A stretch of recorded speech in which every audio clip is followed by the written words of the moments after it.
So, director Mamoru Hosoda, director of classics such as Wolf Children, the Digimon movies, Summer Wars, and The Girl Who Leapt Through Time, among others. This is his 12th film, brings us Belle from 2021.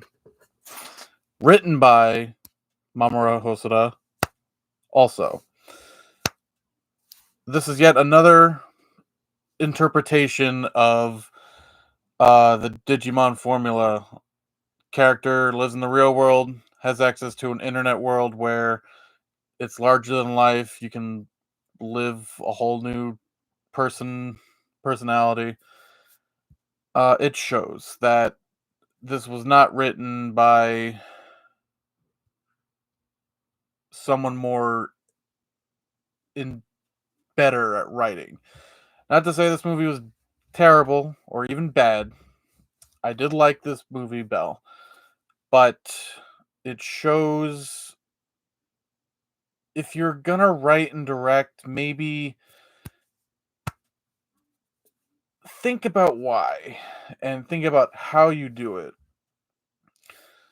Because I haven't seen Summer Wars in a while, and not even the Digimon movie in a while, but I remember those movies being much more coherent and had much more purpose in their story. This one had a purpose that I actually had to realize after the fact, uh, but its execution was pretty subpar, leaning on bad. So before I get into the main points of contention, good and bad, summarize this movie. A girl named Suzu, mom dies, and she's left a wreck for high school. And this new app called U, it's literally like just the letter U, which is a world, an internet world where folks can create a persona and live like a separate life on the internet. It's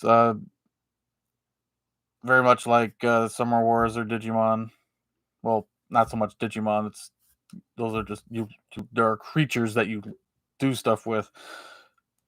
Point being, uh, she finds her new life as the biggest pop singer, uh, incidentally, on this internet world of you.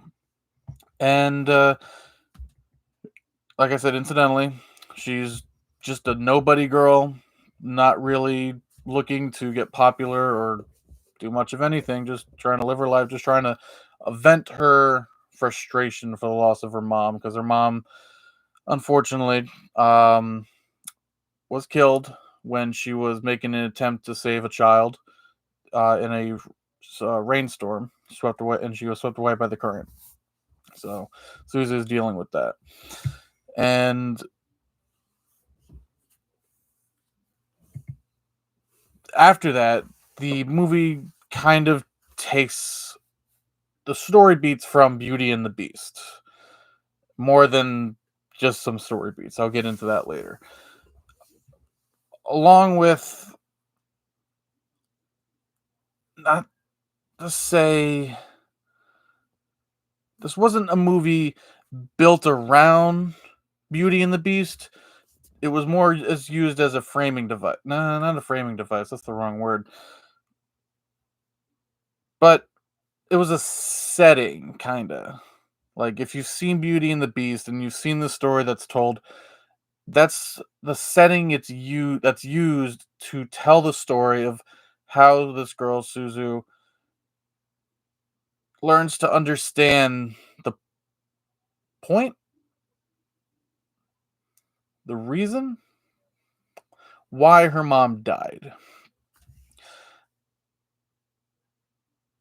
And so, as it is a Beauty and the Beast adaptation, there's an ugly guy on the internet.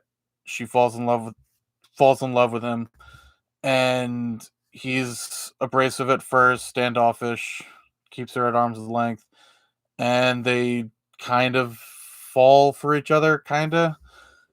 And the movie ends with her saving him in some personal way.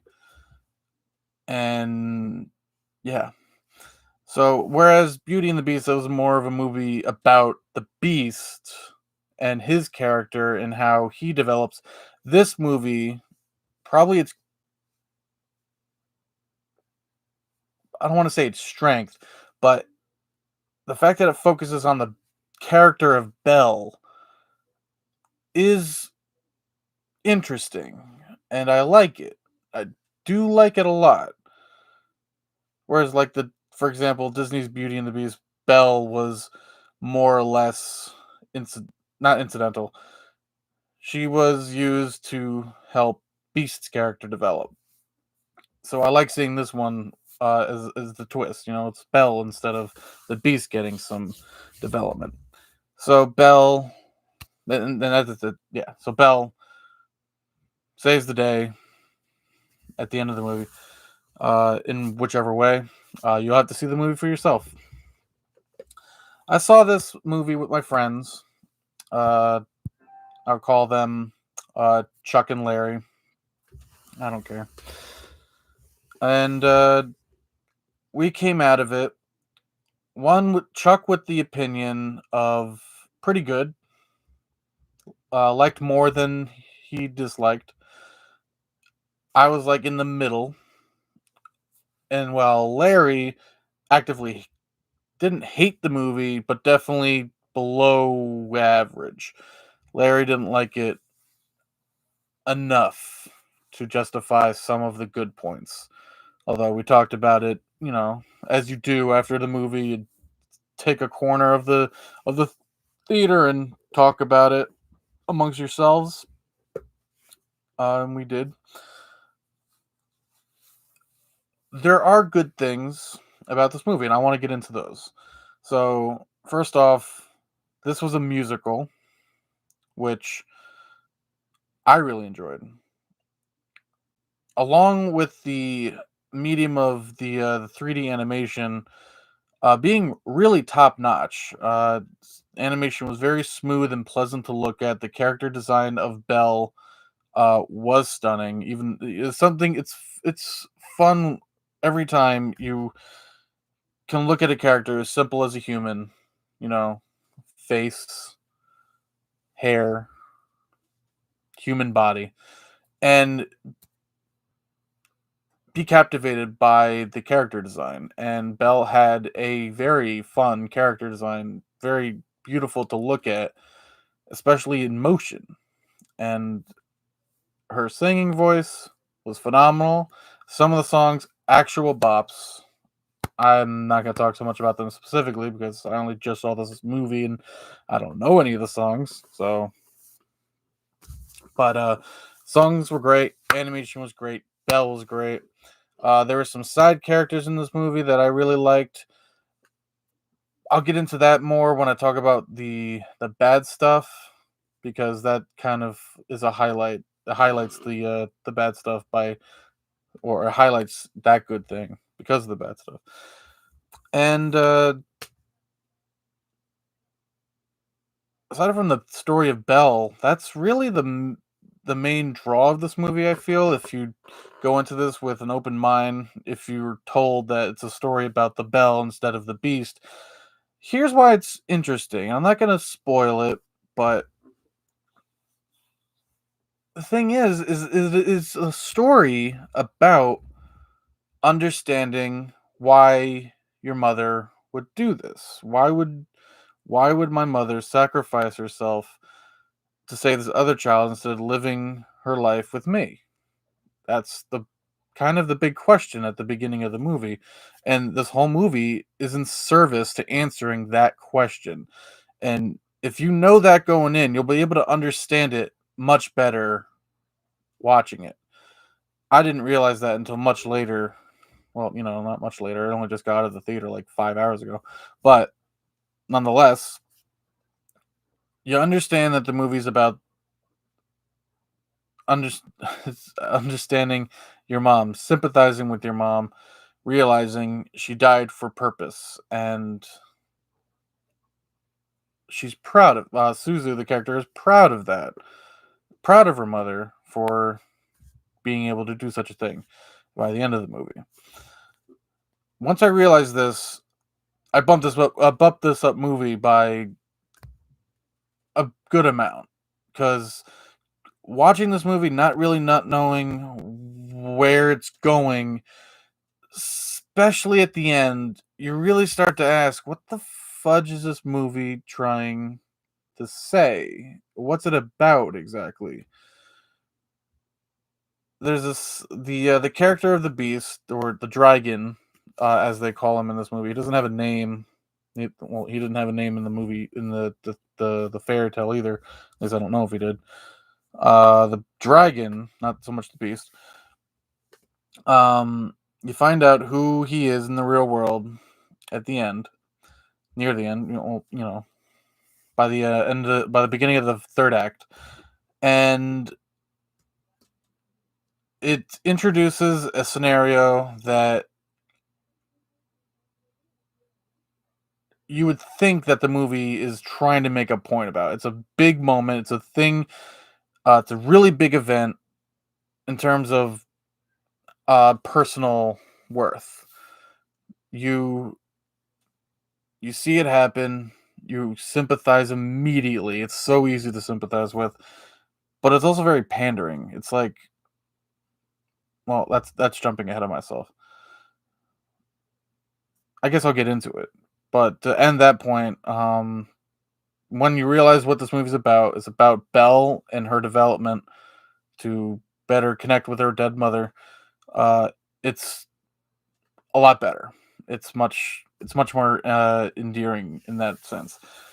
However, some of the bad things, and this guy, Mamoru Hosoda, uh, Wolf Children, one of his movies, is one of my favorite, if not my favorite, anime movie of all time. That movie has me crying for all the right reasons, and is a really well written story, really well told, paced, everything. Like that movie, the whole like first two acts is like beautiful, and then like by the third, it's like, oh, it's going a little too fast, but still, it ends at a good point, and I loved it. It's great, fantastic movie. That was written by someone else, and problem is with this movie is Mamoru Hosoda thought he had a he had something going with this simple premise, and he could ride the coattails of that throughout the whole thing. Problem is he couldn't, he didn't, and he can't. This movie is very, very overbearing with its overindulgent, uh, self-import. I feel like I'm saying this. It's like the same fucking thing 3 different times. This movie is very overbearing with its emotional drama. It really forces you to feel certain emotions, kind of like Clanad. I haven't seen that in a while, but where the anime Clanad makes you feel emotions, not so much because those feelings are valid, but because it's forcing those feelings down your throat. That's kind of this movie in some ways. You understand this is a sad moment, but you don't need to drag it on for so damn long. In the third act, there's a part that just goes on way too long, and it's built it's building, and it just doesn't stop. And when it finally does stop, it just kind of leaves you breathless, like you're just not in a good way. Just it's not satisfying. There's no payoff for all this build up, that because it's just the same thing. It's just the same musical beat, so to speak. Like it, I don't know music terminology, but imagine it's just a whole lot of build up and the payoff is just not satisfying. Yeah, I guess. Uh I was gonna talk about this one thing, but eh, I don't want to talk about it. I think it's fine. I guess I should. I guess I'll say. I said earlier that this movie introduced. It's all about Suzu's growth, but there's a thing that happens at the end of the movie that shifts the focus. Not so much in the way that it changes the theme of the movie, but it's just so graphic and harsh that it jumps the shark, I guess, in a way, which wasn't good because it just kind of comes across as insincere. It's such a huge subject and was such a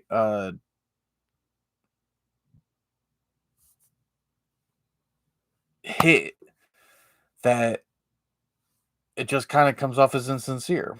But looking back on what the theme is with the movie, it makes more sense than I might be leading on right now.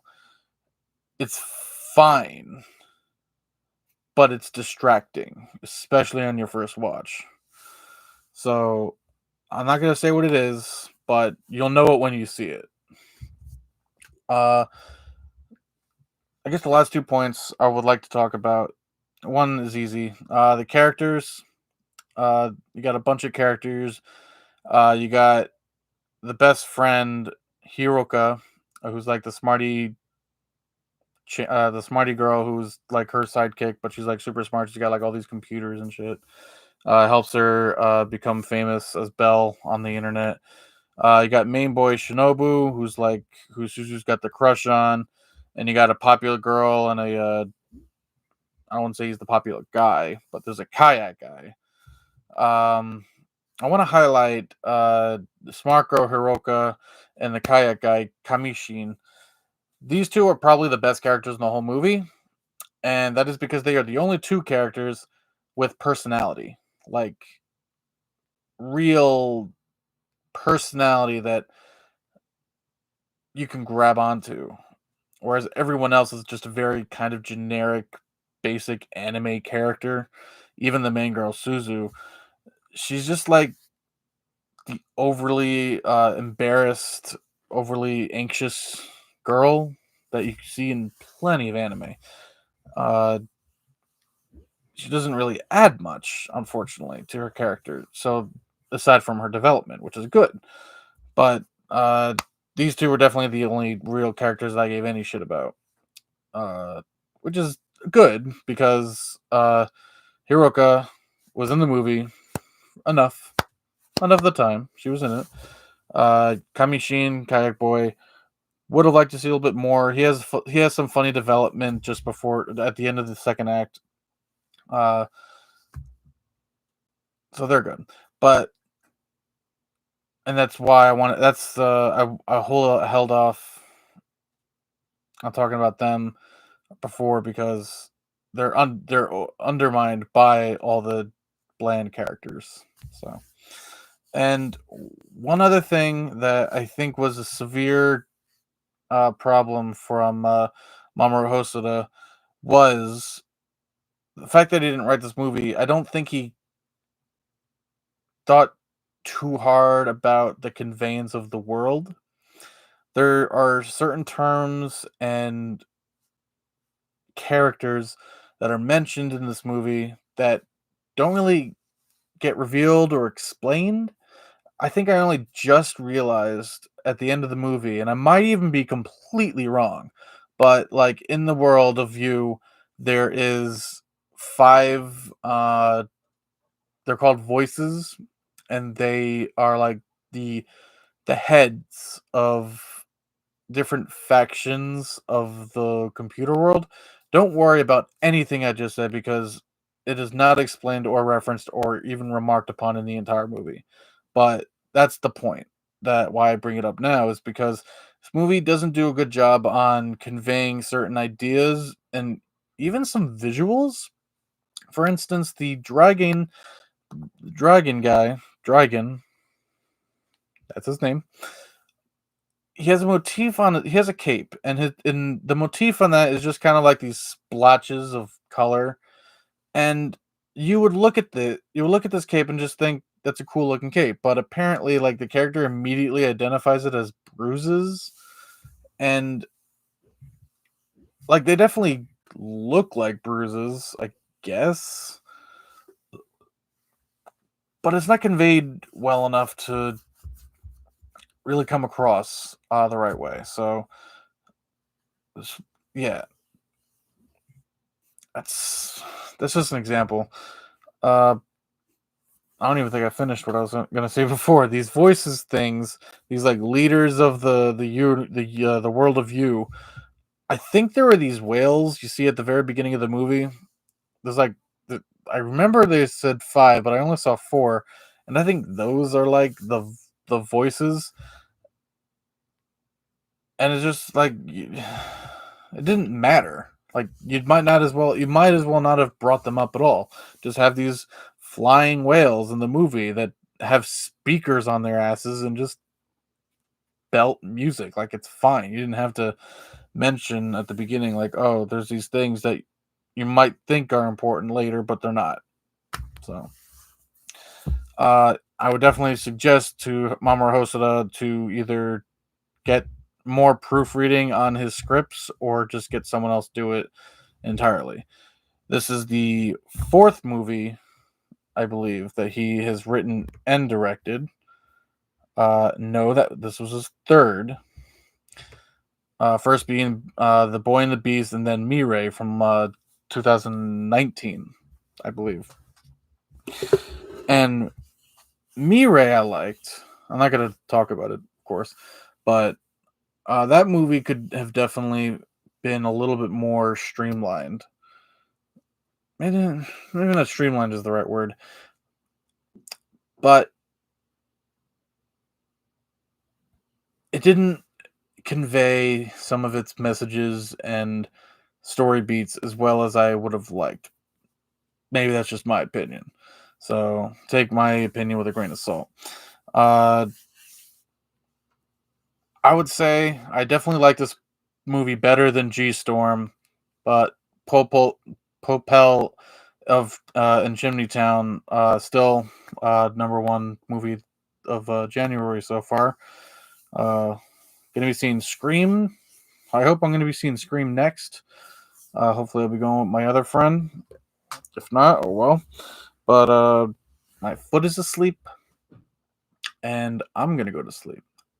Thanks for watching.